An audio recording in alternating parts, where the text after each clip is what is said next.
اور اس کے بعد پھر صفات متشابہہ کے حوالے سے اہل حق کے کتنے مناہج ہیں ان مناہج کا تذکرہ کیا گیا ہے۔ اس میں سب سے پہلے محدثین کا منہج، اشاعرہ و ماتریدیہ کا منہج، حنابلہ کا منہج، اس کے بعد پھر تفصیلی طور پر محدثین کے منہج پہ گفتگو کی گئی ہے اور ڈائریکٹ سورس سے بات کی گئی ہے، ڈائریکٹ مصدر سے، اصل مصدر سے بات کی گئی ہے۔ اشاعرہ و ماتریدیہ کا منہج کیا ہے اس پر گفتگو کی گئی، اور پھر اس کے بعد آگے چل کر کے منہج تفویض و تعویل کے مختلف رجحانات پر بھی گفتگو کی گئی۔ یعنی اشاعرہ و ماتریدیہ کے ہاں جو تفویض و تعویل کا منہج ہے، یعنی ایک منہج تو یہ ہے کہ ہم اس طرح کی صفات متشابہہ کو اللہ تبارک و تعالیٰ کے حوالے کر دیں گے اور ان آیات و احادیث پر ہم ایمان رکھیں گے۔ دوسرا منہج اشاعرہ و ماتریدیہ کا یہ ہے کہ اس میں ایسی تعویل کریں گے جو تعویل صحیح ہو، یعنی عربی زبان کے لحاظ سے، عربی زبان کے استعمالات کے لحاظ سے وہ تعویل درست ہو۔ یہ دونوں مناہج اہل سنت کے مناہج ہیں، اہل حق کے مناہج میں سے ہیں۔ مناہج تعویل و تفویض میں بھی مختلف رجحانات ہیں، مختلف میلانات ہیں،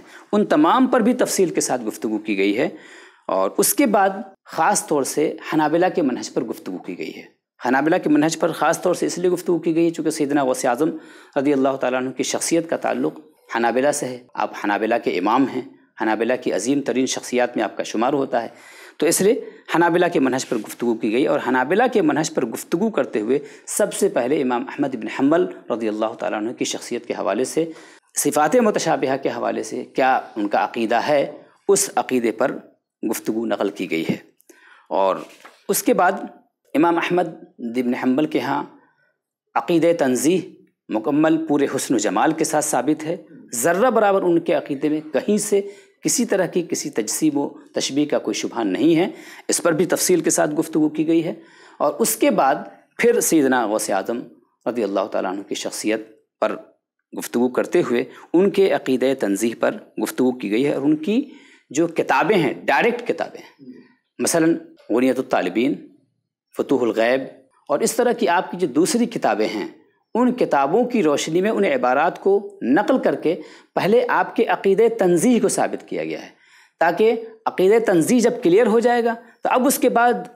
جب وہ عبارتیں پیش کی جائیں گی جن عبارتوں پر اعتراضات ہیں، تو پھر ان اعتراضات کو سمجھنے میں بھی آسانی ہوگی اور پھر ان کو سمجھانے میں بھی ہمیں آسانی ہوگی۔ چنانچہ سیدنا غوث اعظم رضی اللہ تعالیٰ عنہ کے حوالے سے عقیدہ تنزیہ پر تفصیلی گفتگو کی گئی، فتوح الغیب سے عبارت نقل کی گئی ہے، اور اس طرح کی کئی کتابوں سے عبارتیں، خود غنیۃ الطالبین سے بھی تنزیہ پر دلائل نقل کیے گئے ہیں۔ جو بھی ذیلی عناوین کے تحت جتنی بھی گفتگو ہوئی ہے، ہر گفتگو کے اخیر میں اس ذیلی عناوین سے جو حاصل بحث ہے اس کو ذکر کر دیا گیا ہے، تاکہ اس عنوان کے تحت جو بحث ہے وہ بحث لوگوں کے سامنے آ جائے، قارئین کے سامنے آ جائے۔ اس کے بعد غنیۃ الطالبین میں مذکور صفات متشابہہ کے عقیدے ایک عنوان قائم کیا گیا ہے، اور سیدنا غوث اعظم رضی اللہ تعالیٰ عنہ کے حوالے سے صفات متشابہہ کے حوالے سے ان کا عقیدہ کیا ہے، مثلا استواء علی العرش کے حوالے سے ان کا عقیدہ کیا ہے، صفت علو، اللہ تبارک و تعالیٰ صفت علو کے ساتھ متصف ہے تو اس کا معنی کیا ہے، اس حوالے سے گفتگو کی گئی ہے، اور اس پر ان کی عبارتیں غنیۃ الطالبین سے نقل کی گئی ہیں تاکہ وہ تمام عبارات قارئین کی نظر میں آ جائیں جن عبارات کو بیس بنا کر کے ان کے عقیدے پر اعتراض کیا گیا ہے۔ خلاصہ یہ ہے کہ سیدنا غوث اعظم رضی اللہ تعالیٰ عنہ کے حوالے سے صفات متشابہہ کے عقیدے پر تفصیلی عبارتیں ان کی کتابوں سے نقل کی گئی ہیں، اور ان کے عقیدے کو بہت وضاحت کے ساتھ بیان کیا گیا ہے کہ ان کی کتاب سے صفات متشابہہ کے حوالے سے ان کا کیا عقیدہ سامنے آتا ہے۔ اور اس کے بعد پھر ان علماء کی گفتگو پر تنقید کی گئی ہے اور ان کی گفتگو کا تجزیہ کیا گیا ہے، جن علماء نے سیدنا غوث اعظم رضی اللہ تعالیٰ عنہ کی بیان کردہ عبارتوں سے صفات متشابہہ کے حوالے سے جو انہوں نے نتائج اخذ کیے تھے، ان نتائج پر تنقید کی گئی ہے۔ مثلا شیخ ابن تیمیہ، انہوں نے فتاوی ابن تیمیہ میں سیدنا غوث اعظم رضی اللہ تعالیٰ عنہ کے حوالے سے صفات متشابہہ کے عقیدے کا تذکرہ کیا، اور انہوں نے یہ تأثر دینے کی کوشش کی، انہوں نے اور ان کے شاگردوں نے بھی یہ تأثر دینے کی کوشش کی، گویا سیدنا غوث اعظم رضی اللہ تعالیٰ عنہ کا جو عقیدہ ہے وہ عقیدہ دراصل ان کے عقیدے کے مطابق ہے، اور جو اشاعرہ و ماتریدیہ کا جو عقیدہ ہے، اشاعرہ و ماتریدیہ کے وہ خلاف ہیں، یہ تأثر دینے کی کوشش کی، اور گویا وہ یہ بتانا چاہ رہے تھے کہ کہیں نہ کہیں جو عقیدہ ہے ان کا عقیدہ تنزیہ جو ان کا ہے، وہ عقیدہ تنزیہ اور یا صفات متشابہ کے حوالے سے جو ان کا عقیدہ ہے وہ عقیدہ ہمارے منہج کے مطابق ہے۔ اسی لیے اس کے بعد ان حضرات کی گفتگو کو ان کے ڈائریکٹ سورس سے نقل کیا گیا، اور نقل کرنے کے بعد اس پر تنقید کی گئی، اور اس کے اندر جو کمیاں تھیں ان کمیوں کو بھی واضح کیا گیا ہے علمی انداز میں۔ اور اس کے بعد اشاعرہ سے محبوب سبحانی کے اختلاف کی نوعیت کیسی ہے، کیا واقعی بالکلیہ اختلاف نہیں ہے ان کا اشاعرہ سے؟ تو اشاعرہ سے ان کا اختلاف ہے، چونکہ وہ حنبلی ہیں، اور حنابلہ فروعات میں اشاعرہ سے اور منہج عقیدہ میں تھوڑا سا ان کا اختلاف فروعی و جزوی اختلاف ہے۔ تو اختلاف کو تسلیم کرتے ہوئے اس بات کو ثابت کیا گیا ہے کہ سیدنا غوث اعظم کا اشاعرہ سے کوئی اصولی اختلاف نہیں ہے، بلکہ جو بھی اختلاف ہے وہ فروعی اختلاف ہے۔ اس پر گفتگو کی گئی، اور ساتھ ہی ساتھ یہ بھی بتایا گیا کہ اصولی اشتراکات بھی ہیں، چنانچہ ایک عنوان قائم کیا گیا، اشاعرہ اور محبوب سبحانی کے عقیدے میں اشتراکات، تو اشتراکات کو بھی واضح کیا گیا۔ اس کے بعد ایک اور اہم چیز یہ ہے کہ اس پر بھی ایک مفصل بحث کی گئی ہے کہ سیدنا غوث اعظم رضی اللہ تعالیٰ عنہ کی جن عبارتوں کو لے کر بعض علماء نے ان کے غلط معنی اخذ کرنے کی کوشش کی، تو اس حوالے سے کیا یہ سوال آج کا ہے، یا سیدنا غوث اعظم رضی اللہ تعالیٰ عنہ پر یہ سوال بہت پہلے ہوا تھا؟ یہ سوال سب سے پہلے کب ہوا؟ سیدنا غوث اعظم کے عقیدہ صفات پر سب سے پہلے ایک سوال کب ہوا؟ اس کی جڑ کو، اس کی اصل کو تلاش کرنے کی کوشش کی گئی، اور وہاں سے پھر علماء نے اس زمانے سے لے کر آج تک کیا جوابات دیے، اس پر بھی ایک اجمالی اور سرسری گفتگو کی گئی ہے تحقیقی انداز میں، کہ سب سے پہلے سیدنا غوث اعظم رضی اللہ تعالیٰ عنہ کے عقیدہ صفات کے حوالے سے سلطان العلماء عز الدین ابن عبدالسلام سے سوال کیا گیا، اور ان سے پوچھا گیا کہ سیدنا غوث اعظم رضی اللہ تعالیٰ عنہ کیا جہت کا عقیدہ رکھتے ہیں اللہ تعالیٰ کے لیے، کہ اللہ تبارک و تعالیٰ کسی جہت میں ہے؟ یہ سوال سب سے پہلے ان سے ہوا تھا، اور سیدنا غوث اعظم کے اس عقیدے پر سلطان العلماء نے خود بھی بڑی حیرت کا اظہار کیا تھا کہ سیدنا غوث اعظم جیسی جلیل القدر شخصیت کیسے اللہ تبارک و تعالیٰ کے لیے جہت کا عقیدہ رکھ سکتی ہے۔ ظاہر سی بات ہے کہ اس زمانے میں ذرائع علم محدود تھے، اور اصل کتابوں تک رسائی آسان نہیں تھی، اس لیے انہوں نے ان پر کوئی منفی یا مثبت کوئی اپنی تنقید ذکر نہیں کی، انہوں نے خاموشی اختیار کی اور بس اپنی حیرت کا اظہار کیا۔ لیکن ان کے بعد پھر علماء نے کیا کہا، خود عز الدین ابن عبدالسلام نے بھی ایک جواب دیا تھا، وہ جواب بھی نقل کیا گیا ہے۔ انہوں نے یہ جواب دیا تھا سمپل سا کہ لازم المذہب لیس بمذہب، کہ ان کی بعض عبارات سے اللہ تبارک و تعالیٰ کے لیے جہت ہونے کا عقیدہ لازم آتا ہے، لیکن جو چیز لازم آتی ہے وہ اس کا مذہب ہو، یہ ضروری نہیں ہوتا ہے۔ یہ انہوں نے ایک اجمالی جواب دیا تھا، چونکہ اس زمانے میں ذرائع علم محدود تھے اور اصل کتابوں تک رسائی آسان نہیں تھی، اس لیے انہوں نے یہ اجمالی جواب دے کر کے سیدنا غوث اعظم رضی اللہ تعالیٰ عنہ کا دفاع کیا۔ اس کے بعد امام نجم الدین اصفہانی، جو کہ امام شاذلی کے خلیفہ اجل حضرت سیدنا ابو العباس مرسی کے خلیفہ ہیں اور امام یافعی کے ہم زمانہ بزرگ ہیں، انہوں نے سیدنا غوث اعظم رضی اللہ تعالیٰ عنہ کا دفاع کیا تھا، اور انہوں نے شدت کے ساتھ آپ کی جانب جو عقیدہ جہت کو منسوب کیا گیا ہے اس چیز کو رد کیا تھا۔ اس جواب کو بھی نقل کیا گیا کہ علامہ نجم الدین اصفہانی نے، امام نجم الدین اصفہانی نے کیا گفتگو کی، انہوں نے اس بات کی صراحت کی کہ آپ نے یہ ابتدائی زمانے میں آپ کا عقیدہ تھا، لیکن بعد میں آپ نے اس عقیدے سے رجوع کر لیا تھا۔ اس کے علاوہ امام یافعی کے حوالے سے بھی گفتگو کی گئی، امام شعرانی کے حوالے سے گفتگو کی گئی، علامہ ابن حجر حیتمی کے حوالے سے گفتگو کی گئی، اور اس طریقے سے اور بھی ضمنی طور پر بعض علماء کے اقوال اس میں نقل کیے گئے ہیں۔ خلاصہ کلام کے طور پر پوری بحث کا ایک خلاصہ نقل کیا گیا ہے، اور اس بحث میں اس بات کو واضح کیا گیا ہے کہ یہ پوری بحث اس نتیجے تک پہنچاتی ہے کہ سیدنا غوث اعظم رضی اللہ تعالیٰ عنہ کا عقیدہ تنزیہ بالکل واضح ہے، اور آپ کے ہاں کہیں سے بھی تشبیہ و تجسیم کا کوئی شائبہ نہیں پایا جاتا ہے، اور سیدنا غوث اعظم رضی اللہ تعالیٰ عنہ کے عقیدہ تنزیہ کو سمجھنے کے لیے ضروری ہے کہ آپ صرف ایک مقام سے عبارت کو اٹھا کر کے سمجھنے کی کوشش نہ کریں، بلکہ انہوں نے عقیدے کے باب میں جہاں جہاں گفتگو کی ہے ان تمام عبارتوں کو اکٹھا کیجئے، اور اکٹھا کرنے کے بعد پھر ان کا عقیدہ آپ ثابت کرنے کی کوشش کیجئے، تبھی جا کر کے آپ صحیح نتیجے تک پہنچ سکتے ہیں، ورنہ آپ صحیح نتیجے تک نہیں پہنچ سکتے ہیں۔ یہ ایک جو سیدنا غوث اعظم رضی اللہ تعالیٰ عنہ کی شخصیت کی دفاع کی ایک چھوٹی سی کاوش تھی، اور سیدنا غوث اعظم رضی اللہ تعالیٰ عنہ کی عظمتوں کو لوگوں تک صحیح انداز سے پہنچانے کی ایک ادنا کاوش تھی۔ اس کے علاوہ اور بھی ہمارے اس الاحسان کے اندر بہت سارے علماء نے سیدنا غوث اعظم رضی اللہ تعالیٰ عنہ کی شخصیت کو اجاگر کرنے کی اور ان کی عظمتوں کو بیان کرنے کی کوشش کی ہے۔ چنانچہ اس میں ایک مقالہ شامل ہے مولانا ناصر رامپوری صاحب کا۔ شاید یہ بات بہت کم لوگ جانتے ہیں کہ شیخ ابن تیمیہ جہاں ناقد تصوف ہیں وہ اپنی جگہ درست ہے، لیکن ان کو سیدنا غوث اعظم رضی اللہ تعالیٰ عنہ سے بہت زیادہ عقیدت ہے۔ اس قدر عقیدت ہے کہ جب بھی وہ نام لیتے ہیں تو کہتے ہیں قال الشیخ عبد القادر قدس اللہ سرہ۔ اور ان سے ایک جگہ سوال بھی ہوا کہ کیا مشائخ میں اپنے زمانے میں سب سے ممتاز سیدنا غوث اعظم کی شخصیت تھی؟ تو انہوں نے کہا کہ ایسا ہو سکتا ہے، اس کا انہوں نے انکار نہیں کیا۔ اور ان کی محبت کا اندازہ اس سے بھی لگایا جا سکتا ہے کہ ان سے سیدنا غوث اعظم رضی اللہ تعالیٰ عنہ کی بعض عبارات کے حوالے سے سوال ہوا، تو ان عبارات کی انہوں نے شرح کی، اس پر گفتگو کی، اور وہ عبارتیں ایسی ہیں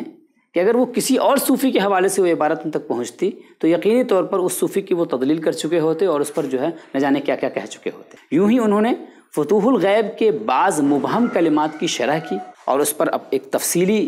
گفتگو کی، تقریباً 50 صفحات پر مشتمل وہ گفتگو ہے۔ اسی گفتگو کو بیس بناتے ہوئے مولانا ناصر رامپوری صاحب نے سیدنا غوث اعظم رضی اللہ تعالیٰ عنہ کے حوالے سے اس کتاب کے اندر گفتگو کی ہے، اور شیخ ابن تیمیہ نے جو گفتگو کی ہے سیدنا غوث اعظم کی فتوح الغیب کی عبارات کی روشنی میں، اس میں اگر کوئی کہیں کمی تھی تو اس پر انہوں نے بہت علمی انداز میں تنقید بھی کی ہے اور علمی پہلوؤں کو اجاگر بھی کیا ہے اس کتاب کے اندر۔ اس کتاب کے اندر ایک مقالہ مجھے اور بھی بہت اہم لگا، مجھے لگتا ہے کہ سیدنا غوث اعظم کی شخصیت میں وہ ایک پہلو بھی لائق مطالعہ ہے اور اس پر مزید ریسرچ آگے بڑھنا چاہیے۔ سیدنا غوث اعظم رضی اللہ تعالیٰ عنہ کی شخصیت کے حوالے سے ایک مقالہ اس میں شامل ہے، محبوب سبحانی کی تعلیمات میں انسانی نفسیات کی رعایت، یعنی سائیکولوجی کے حوالے سے سیدنا غوث اعظم کے اقوال کی روشنی میں اس میں گفتگو کی گئی ہے۔ یقیناً یہ ایک ابتدائی کاوش ہے، لیکن یہ ابتدائی کاوش بعد والوں کے لیے بہت مشعل راہ ہو سکتی ہے اور ان کے لیے بہت روشنی عطا کرنے والی ہو سکتی ہے۔ اس کے علاوہ اس میں میرا ایک دوسرا مضمون محدثین کے حوالے سے، جس کا تعارف علامہ ڈاکٹر ذیشان محمد مصباحی صاحب نے کرا دیا ہے، اور اس کا بھی مقصد وہی تھا۔ مقصد یہ تھا کہ لوگوں کے سامنے یہ واضح کیا جائے کہ سیدنا غوث اعظم صرف جاہلوں کے غوث اعظم نہیں ہیں، بلکہ وہ تو فقہا کے غوث اعظم ہیں، وہ تو محدثین کے غوث اعظم ہیں، وہ تو کبار ائمہ کے غوث اعظم ہیں، اور ان کی شخصیت ایسی شخصیت ہے کہ جن کے بارے میں کبار محدثین اس بات کا تواتر کے ساتھ اس عبارت کو نقل کر رہے ہیں کہ جس قدر کرامتیں ان سے ثابت ہیں تواتر کے ساتھ، اس قدر کرامتیں تواتر کے ساتھ کسی سے ثابت نہیں ہیں۔ تو یقینی طور پر یہ الاحسان ٹیم کی جانب سے سیدنا غوث اعظم رضی اللہ تعالیٰ عنہ کی بارگاہ میں خراج عقیدت کی ایک اپنی سی کوشش ہے، بہترین کوشش ہے یقینی طور پر۔ بہت شکریہ۔ ہمارے علامہ ضیاء الرحمن علیمی صاحب نے اپنے مقالے میں ان حضرات پہ گفتگو تو کی ہی جن لوگوں نے غوث پاک قدس سرہ کی تعلیمات سے مثبت انداز میں مثبت باتیں لی، لیکن ان حضرات کی بھی انہوں نے خیریت لی اور ان کا جائزہ پیش کیا جن حضرات نے اپنے کج فکری کو حضرت غوث پاک قدس سرہ کی بعض عبارتوں کے پردے میں پیش کر کے سرخرو بننے کی کوشش کر رہے تھے، اور بعض ناقدین نے جو حضرت غوث پاک کی تعلیمات کا سہارا لے کر ان کی بعض عبارتوں سے مفہوم اخذ کر کے اور بعد والے کو جو غلط فکر دینے کی کوشش کر رہے تھے، انہوں نے ان ساری چیزوں پہ بڑی تفصیل سے عمدہ انداز میں، علمی انداز میں، تحقیقی انداز میں روشنی ڈالی ہے۔ ساتھ ہی انہوں نے یہ بھی کوشش کی ہے کہ حضرت غوث پاک قدس سرہ کی جو تعلیمات افراط و تفریط میں غلو میں کھو گئی تھی، اس کو لا کر کے علماء کے لیے، عوام کے لیے ایسی بنا دی جائے جو قابل فہم ہو، قابل عمل ہو۔ اپنے شریک مرتب حضرت علامہ غلام مصطفیٰ اظہری صاحب سے روبرو ہوتے ہیں، ان سے عرض کرتے ہیں کہ آپ نے اس شمارے کو تیار کرنے میں، ان کے مقالات کو پڑھنے میں، ایڈیٹنگ میں، اصلاح میں جو وقت گزارا، اور وہ وقت کتنا سنہرا تھا، اور اس وقت میں اس مقالے کی ترتیب میں اور اس کی اصلاح میں جو آپ کے قلبی واردات اور تاثرات تھے، اس سے آپ ہمارے ناظرین کو آگاہ فرمائیں۔ جی بہت شکریہ مولانا مجیب الرحمن صاحب۔ مشائخ کا تذکرہ ہمیشہ سے اکثیر رہا ہے۔ سلوکی بات بتاؤں اگر تو بعض شخصیات ایسی ہوتی ہیں جن پر افعال کی تجلی ہوتی ہے، اللہ رب العزت کے افعال کے یعنی صفات افعالیہ کے تجلی ہوتی ہے۔ بعض مشائخ ایسے ہوتے ہیں جن پر صفاتیہ تجلی ہوتی ہے، اور بعض ذات کے مظاہر ہوتے ہیں۔ تو جو مشائخ خاص ذات الہی کی تجلیات سے مزین ہوتے ہیں اور ان پر اللہ رب العزت کی خاص عنایات ہوتی ہیں، تو ان کا نام، ان کا ذکر، ان کے احوال کو پڑھنا، ان کی باتوں کو سننا، ان کے اڑوس پڑوس، ان کے گرد و نواح، ہر ایک تذکرے میں ایک ایسی لذت ہوتی ہے، ایک ایسی ایمان اور عرفانی کیفیت ہوتی ہے جس کا اندازہ نہیں لگایا جا سکتا۔ اور غوث پاک کا کیا کہنا کہ آپ جو ہے سلوک اور عرفان میں اعلیٰ معیار پہ آپ فائز تھے، اس کی کوئی جو ہے تعبیر نہیں کی جا سکتی ہے۔ تو اب اس اعتبار سے حضور غوث پاک کی جب ہم لوگ جو ہے احسان کا 11ویں شمارے کی تیاری کر رہے تھے تو ہماری پوری ٹیم، یہ نیچے جو فلور جس میں ہم لوگ ریکارڈنگ کرا رہے ہیں، اس میں 2-3 روم میں سارے علماء مشائخ جو ہے یہ سب لوگ جو ہے لگے ہوئے تھے، سب کی تعلیمات اور ان کی کیفیت وہ کچھ لکھ رہے ہیں، کچھ کر رہے ہیں۔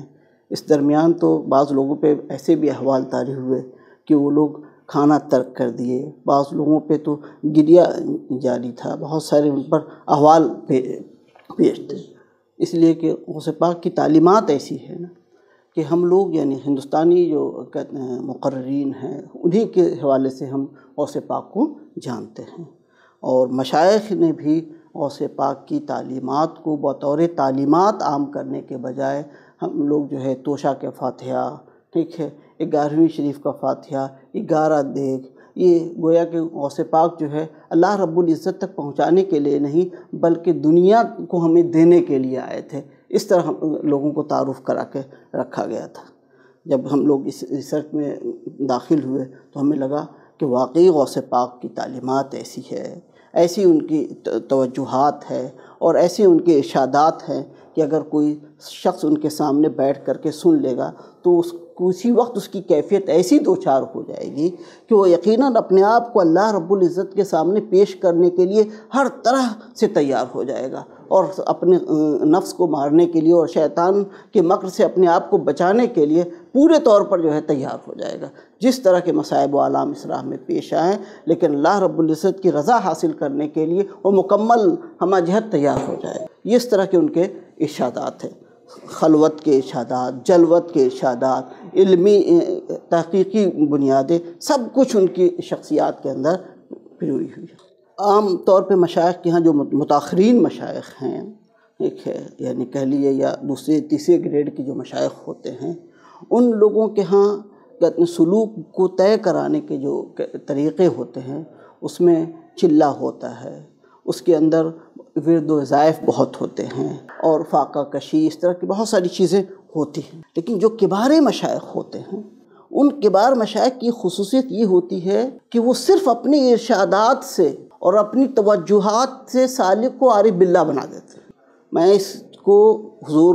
کہتے ہیں دونوں شخصیتیں حضرت محبوب سبحانی اور محبوب الہی، ان دونوں شخصیتوں کو میں اسی طرح سے دیکھتا ہوں کہ انہوں نے بہت زیادہ جو ہے چیزوں پر زور دینے کے بجائے نفس کی مخالفت، اللہ کی رضا کے لیے سب کچھ قربان کرنے، اپنی جلوت و خلوت سب کو ایک کرنے کی طرف ترغیب، یہ ایسی چیز ہے کہ انسان جو ہے اگر صرف اپنے آپ سے اپنے قلب کی تجلیہ پر، اپنے تصفیہ پر توجہ دینے والی چیز ہے، اور یہ ایسی چیز ہے کہ جو فوری طور پر اللہ تک ان بندے کو لے کے چلی جاتی ہے۔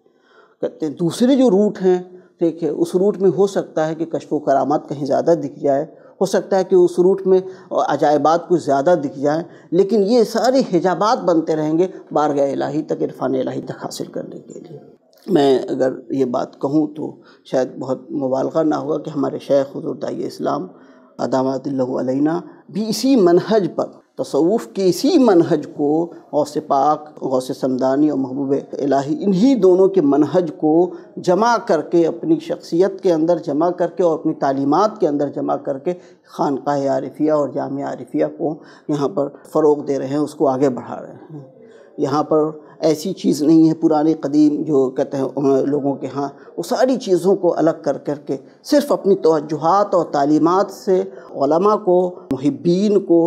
سالکین اور طالبین کو عارف باللہ بنا رہے ہیں، ان کے اندر اللہ رب العزت کی محبت ڈال رہے ہیں، ان کا عرفان انہیں عطا کر رہے ہیں۔ تو یہ جو شخصیات ہوتی ہیں بڑی جو شخصیات جو محقق شخصیات ہوتی ہیں، مقلد نہیں ہوتی ہیں، سلوک میں ان کو کہہ سکتے ہیں کہ یہ محقق ہیں، صرف فقہی اور کہتے ہیں کلامی گفتگو نہیں کر رہا ہوں، یعنی عرفان میں جو محقق ہوتے ہیں، یہ ایسی شخصیات ہیں کہ ان کی کلام کے اندر ایسی تاثیرات ہوتی ہیں۔ بعض لوگ جو ہے غوث پاک کی کرامات پر بہت زیادہ فوکس کرتے ہیں، مولانا ناظم اشرف صاحب نے اس پر بہت زیادہ جو ہے کہ تفصیلی مواد جمع کیا ہے دونوں طرف سے۔ اس میں دو باتیں بہت اہم انہوں نے کی ہے کہ ایک طرف تو ناقدین جو تصوف کے ناقدین ہیں انہوں نے غوث پاک کی خاص کرامات کو ٹارگٹ کیا ہے اور ان کو کہا ہے کہ یہ ناقابل فہم ہے۔ اسی طرح سے اپنے لوگوں کو جو لوگ کرامتیں گڑھ گھڑ کے کرامتوں ہی میں لگے ہوئے، ان دونوں کا بیلنس بنا کر کے یہ کہ کرامتیں حق ہے، کرامتیں متواتر ہے غوث پاک کی اور تمام صوفیہ کے یہاں کرامتیں ہیں، ٹھیک ہے، اس پر کوئی اعتراض نہیں ہے، لیکن یہ کہ کرامت ہی مکمل دین نہیں ہے، ٹھیک ہے، دین اس کے آگے ہے۔ اس پر بہت فوکس کیا ہے اور بہت اچھی گفتگو کی ہے، واقعی وہ مقالہ جو ہے پڑھنے کے لائق ہے۔ تو ہم لوگوں کے ہاں غوث پاک کو جس طرح سے فالو کیا جاتا ہے، اس کتاب میں ہم لوگوں نے کوشش کی ہے، سارے لوگوں نے اپنے طور پر عمل کرنے کی بھی کوشش کی ہے اور اس کتاب میں جمع کرنے کی بھی کوشش کی ہے۔ خاص طور سے غوث پاک پہ جو تصانیف ہیں، تصانیف کا جو نچوڑ پیش کیا گیا ہے، ٹھیک ہے، اس میں ان تعلیمات کو بہت زیادہ فوکس کر کے بتانے کی کوشش کی گئی ہے کہ غوث پاک کی حقیقی تعلیمات ہیں کیا۔ تو ہم اپنے قارئین سے اور ناظرین سے یہ گزارش کریں گے کہ آپ اس کتاب کو بالواسطہ اور حقیقت یہ ہے کہ ان کی کتاب کا ڈائریکٹ مطالعہ کریں، کیونکہ اصل تعلیمات وہ نہیں ہے کہ غوث پاک کا آپ نام لیں، بس اصل یہ ہے کہ آپ غوث پاک کی تعلیمات کو اپنے اوپر لاگو کریں اور اس کے ذریعے سے تبرکات حاصل کر کے اپنے آپ کو اللہ رب العزت کے لیے تیار کریں، بارگاہ الہی میں پہنچنے کی کوشش کریں، کم سے کم ارادہ تو کریں۔ اس کتاب کو تیار کرنے میں سارے پہلوؤں کو، تحقیقی علمی پہلو کے علاوہ اس عرفانی پہلو کو بھی بہت زیادہ پرکھنے کی کوشش کی ہے اور خود ہم لوگوں نے اس کا محسوس بھی اپنے اوپر کیا ہے، تیار کرنے والوں نے بھی محسوس کیا ہے اور کہتے ہیں ایسے مواد بھی جمع کر دیے ہیں کہ اگر پڑھنے والا بھی اگر پڑھے گا دل کے ساتھ اور عقیدت کے ساتھ تو ضرور اس کو بھی ایسی کیفیت اس پر بھی دوچار ہوگی، اس پر بھی ایسی وہ خود بھی اس کیفیت سے دوچار ہوگا۔ وہ بہت شکریہ علامہ غلام مصطفیٰ اظہری صاحب، آپ نے اپنے واردات و تعلیمات سے آگاہ فرمایا۔ بلا شبہ مشائخ کے کلمات سننے، پڑھنے اور ان کی زیارت سے قلب کو جو سکون ملتا ہے، روح کو جو طمانینت ملتی ہے، وہ قابل بیان نہیں بلکہ وہ تو چکھنے سے تعلق رکھتا ہے۔ جس نے چکھا ہوگا وہی اس کو جانتا ہوگا، ورنہ زبان سے اس کو بیان نہیں کیا جا سکتا۔ مشائخ کے کلمات اور ملفوظات اور خاص طور سے اس شمارے کے تیار کرنے کے درمیان جو قلبی واردات تھے اور جو جذب کیفیت کے احوال گزرے ہیں ہمارے مرتبین معاونین پر، وہ بڑی قیمتی چیز تھی، وہ نعمت ہے اللہ کی طرف سے۔ اور کہا گیا ہے کہ جذبۃ من جذبات اللہ خیر من عبادت الثقلین، تو اس جذبے کو ہم کیسے بیان کر سکتے ہیں؟ وہ بیان سے تعلق ہی نہیں، اس کا تعلق تو قلب سے ہے، چکھنے سے ہے، اور جس کو یہ گزرا ہوگا، جس پہ یہ کیفیت آئی ہوگی وہی اس کو جانتا ہوگا۔ اس شمارے کو تیار کرنے میں ہماری تمام ٹیم پہ جو کیفیتیں آئی ہیں وہ اللہ کی خاص نعمت تھی، اور اس شمارے کو جن جن حضرات نے پڑھا ہے، مطالعے میں رکھا ہے، ان لوگوں نے بھی اپنے تاثرات جو دیے ہیں وہ بھی بہت عمدہ ہیں، بہت مفید ہیں، اصلاح قلب کے حوالے سے، تطہیر باطن کے حوالے سے۔ بلا شبہ یہ کتاب ایک عمدہ کتاب ہے اور بہت مفید ہے، علمی طور پہ بھی یہ مفید ہے، قلبی اور روحانی طور پہ بھی یہ مفید ہے۔ اور آج کے اس دور میں جب افراط و تفریط کا دور ہے، کسی بھی بڑی شخصیت کو ماننے کے حوالے سے لوگ مغلوب کم غالی زیادہ ہو جاتے ہیں، تو اس غلو کے زمانے میں یہ کتاب لا کر کے الاحسان ٹیم نے اور شاہ صفی اکیڈمی نے جو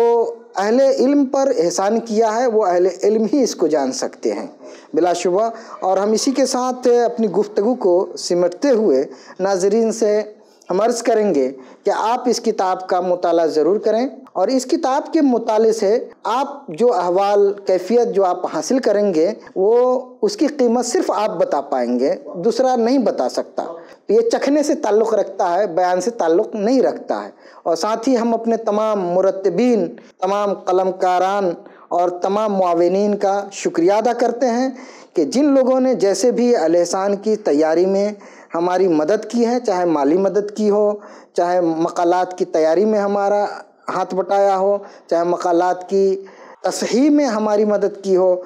وہ ان سبھی حضرات کے ہم دل سے شکر گزار ہیں۔ اور قابل ذکر ہیں ہمارے مفتی آفتاب رشک مصباحی، مولانا اصغر علی مصباحی اور مولانا علی عثمانی ازہری۔ ان تینوں حضرات نے اس رسالے کی تیاری میں خاص طور سے ہمارے ساتھ دوش بدوش وہ حاضر رہے اور ہر قدم پہ انہوں نے اپنی مدد، علمی مدد ہمیں پہنچائی ہے۔